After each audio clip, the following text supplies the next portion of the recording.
सर्वसामान्यांच्या हक्काचा आवाज जागर जनस्थान।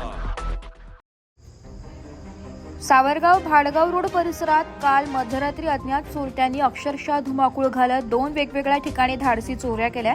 या घटनेत चोरट्यांनी लाखो रुपयांच्या सोन्याच्या पोत आणि मोबाईलवर डल्ला मारला असून या भागात सध्या भीतीचे वातावरण पसरले।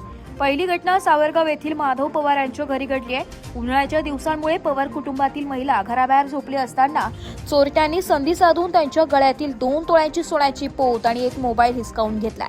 यानंतर चोरट्यांनी आपला मोर्चा विलास सोनवणे यांच्या घराकडे वळवला।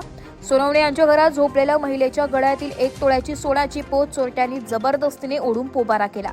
एकाच रात्री घडलेल्या या 2 घरफोड्यांमुळे सावरगाव परिसरात नागरिकांमध्ये घबराट निर्माण झाली।